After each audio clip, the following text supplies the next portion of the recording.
What up, Austin? It's Den of Geek.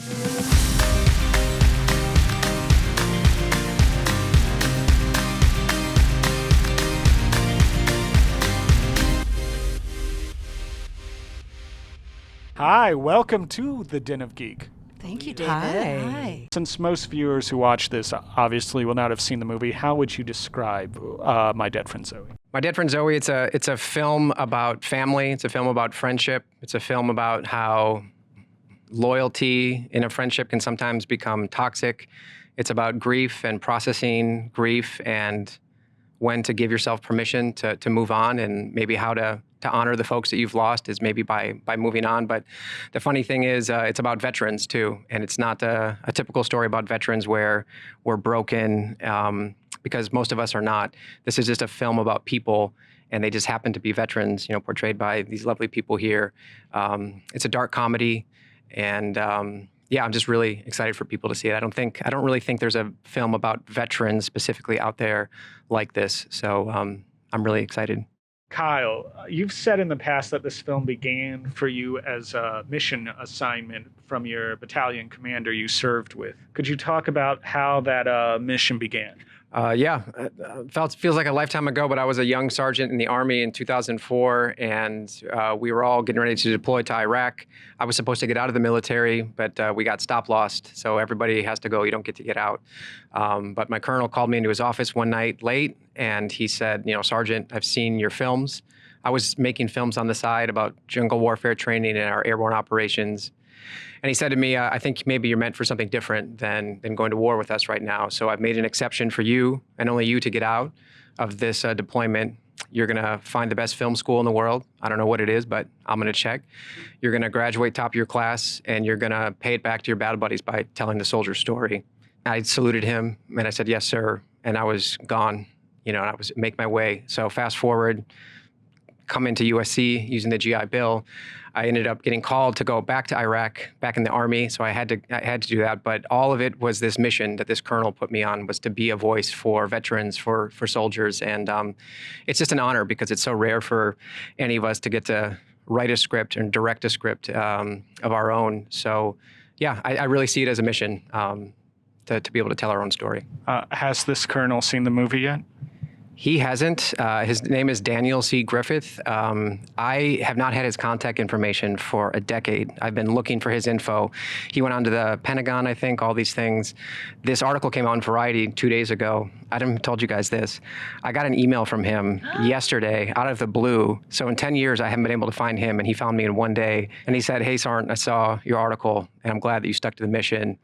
Geronimo 6 out, So I'm excited to get back to him and show the film. Saniqua, Natalie, obviously you have Kyle's experience to pull from, but did you also spend time at the VA or with women veterans to help understand your characters?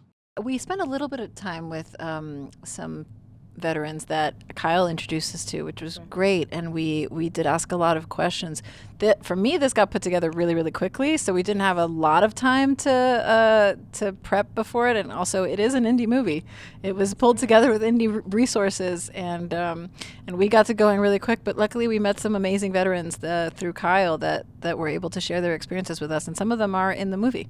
That's right. Most of the actors in the film, especially the background actors, are veterans. And so they would graciously talk to us and teach us how to listen as well. That's something that really struck me, was that, and we've learned this from you as well, that a lot of veterans, they find that people don't listen. They'll ask questions, and then as soon as the veteran starts to speak, they glaze over because it's so uncomfortable for them. And so that's one of the things I treasure from this experience, in addition to all of these amazing people, this amazing person, is understanding now that is a gift that you can give back, because you'll never be able to repay veterans for what they've given for you. But what you can do is sit and listen to them. And let them speak. So we were able to do that. And I'm really grateful that you did it that way, that there's that authenticity, because they're there, and they have stories that will blow your mind and break your heart. we see sequences where Zoe is alive back in Afghanistan and sequences where she's dead and a kind of ghost haunting the Merritt character. I was curious how you two as actors differentiated playing those dynamics and those energies. Interesting. I think for me, it was a combination of, Kyle and I talked about this a lot, because I was like, how much of this is a manifestation of Merritt's guilt? Like, is she just a guilt demon? And is it not really Zoe? So for me, there was a real difference in how I played the two, and how I played alive Zoe and dead Zoe. And I made it not super noticeable, or at least I tried to, but internally there was one. And there was one in how I was trying to manipulate her into whatever I wanted from her, which is actually what she wanted. So there was a lot of thought process for me behind differentiating the two of those. Yeah. We talked about it almost daily because it was such a balance. There was nuance there, and there were things that we did to be elusive and be abstract as well, even with the camera, and which go Matt. And as an actor, it's interesting to play an intention that is not mine, but that is hers, but that she doesn't want. And to take her in that way as well. Like, yes. you're you, but you're me, but you're you, but you're me. Okay. Yes. Yeah. I might just add that Sonequa and Natalie are two of the first to sign on to the project. They're also executive producers of this film, heavily involved in the creative. And beforehand and on set, we would huddle in a trailer. They have an idea. They'd pull me in. We would change things on the fly in a scene. They fully embodied and owned these characters. And it's so much more rich because of that. Well, to open it up, Sonequa mentioned a moment ago how people listen to veterans, but maybe not really listen. And you both play characters in Merritt's life. And could you talk a little bit about playing parts of a veteran's experience coming home? Well, I play Sonequa's mother. I know it's hard to believe because I look so youthful. It is hard But to no, I'm believe. just kidding. It's very Same age. She had she had her really young. She had yes, really exactly. young. At 11. Yes. Kind of sad. Yeah. But it was so, I love the story of Chris because, her father is a veteran and her daughter is a veteran. And so, there's part of this story of this woman who is literally caught between these two forces that are kind of impermeable. There are certain things that happen, I don't want to give away, that there's a lot of loss and change that's going on. So that fundamental human experience of perhaps being sandwiched between two people whom you love very much, who won't let you in, and or you want so much more for them. And they perhaps for one reason or another, they're not either capable or wanting to or willing to open up and receive that. And so for me, I know that when I'm in that position, I can get a little controlling. I'm like, just do this. I know what's best for you. And so that fits in perfectly as to play a mother. But I just want to mention something that Kyle, you just spoke about the Colonel. It takes a lot of courage for someone to not just to agree to, yes, I'm on this mission, I'm going to do this, but to do it and to stick with it. And 20 years later, who you are, and here we are. And that is really, that in its own right is extraordinarily inspiring, and it's just a testament to perseverance and to be willing to participate in your own healing and in what you believe in. And that's exactly what you're giving to the world, and what you're giving to me personally, because it's not easy to experience grief and wanting to live a full life in honor of those whom you've lost. And that's one of the things that I get from this movie. Thank you, Gloria. Thanks. Sorry. Thank you, Gloria. Thank you. I think I need like a mimosa or something. I think that the character that I play is meant to show how we're perceived by others, right? The struggle that Merritt's going through is uniquely her own. And there's mental health going on there. There's real struggle.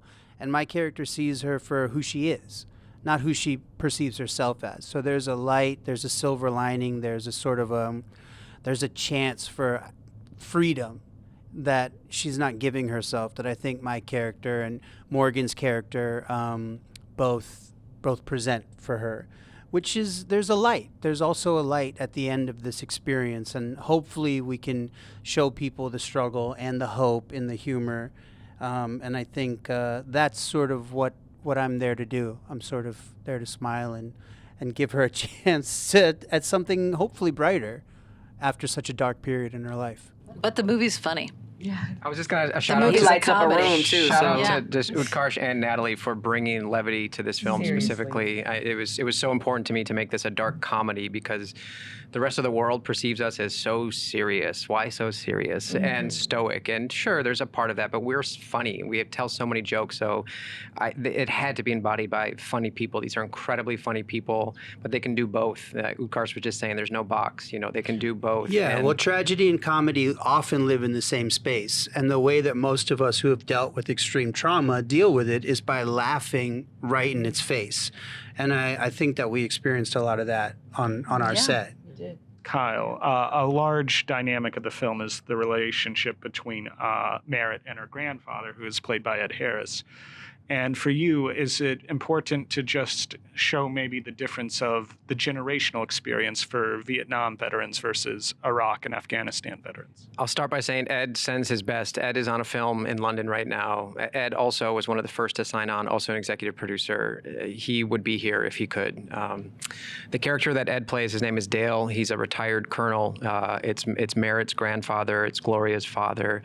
That's my grandpa Orville. He's retired from the Army 22 years. And there's just so much of this film that is true for me and my experience, but also so many other veterans' experience have all poured into this. But yeah, when I got back from Iraq, I kind of thought that I would talk to my grandpa about war, because he didn't talk about it. As we all know, that's kind of the story. Specifically, the Vietnam veterans, as we also know, that it's different. When my grandpa came back, he was spit on outside of SFO, just because of his haircut. I came back from Iraq to kids wanting to get my autograph. They shot fire hoses over the jetway. Thank you for your service. We're also trained to say that now. I'm appreciative of it. My grandfather didn't have that. And I see that in Vietnam veterans. I do a lot of work for the VA, and they see my generation coming back, and they're happy. They're happy for us, but there's also a sadness because they didn't get that. So Ed Harris's character represents, I try to have it represent the experience of the Vietnam veteran and also just being a mentor to this next generation, because there's a specific scene between Sonequa and Ed on the pontoon boat where some words are said and some things come out. And anyway, yeah, I just really wanted to kind of touch on the whole diaspora and try to have every veteran out there feel seen in one way or the other, or people who love veterans that have to deal with us because we're so stubborn sometimes, but so worth it. And so hopefully you kind of get a mixed bag in the film. Does it feel rare to you all to see movies not just about the veteran experience, but also movies that deal with themes of sacrifice and patriotism in the way that this film deals with it? Yes. It's extremely rare. I don't think I've ever seen a movie that deals with patriotism in the way that this movie does, because it's a real honest look at it and a real honest look at the sacrifice that veterans make and why they make them, and the economic reasons why they might make them, and the real life reasons why they're serving that I don't think is looked at, and I definitely don't think it's looked at from a female veteran perspective almost ever. So yeah, this is what was interesting to me. I mean, I think not to get political at all, but I am so supportive of veterans. I'm not really supportive of war. Mm-hmm. And it was interesting for me to make a movie that had to do with somebody who was like that. But the way that it's written, when and if you see the movie, you'll understand, I think, why I was so on board with it, because it comes at it from a real person perspective, which is the truth. These are real people. This is not a monolith of toy soldiers. These are real people who are serving in the Army or in any of the armed forces for many, many very different reasons. So yes. I also think so many of our movies about our veterans focus heavily on the suffering aspect and the grit and how dark it is. And there are these real, the dramas where Bradley Cooper's holding the baby and we can all tell it's not a real baby. But this one has a lightness of being about it as well. There's the human experience which I think that really touched me in seeing the movie for the first time, seeing these full people living a full life together. I felt the same way because like Gloria beautifully said a moment ago, he put his life on the line and had the courage and the bravery and the sensitivity and the heart and the passion to share his story so that others could see themselves, to help, because there is such there is that struggle, there is that suffering that is happening once our veterans come home, and there's a way out. That's the hope and the comedy and the lightness, the brightness that we see as well. I know for me, I was just so moved at his mission and was so grateful to God for having the opportunity to stand with him. And I know that we all feel that way, and not just us, but Ed and Morgan and all the other cast and all the crew. We all knew that this is real. This is a story that isn't usually told. And the fundamental, if I may, the fundamental humanity of it, the universal issues that are told so beautifully, of family, of friends, of loss, of grief, of hope and humor and healing and breaking the silence and the shame and forgiveness.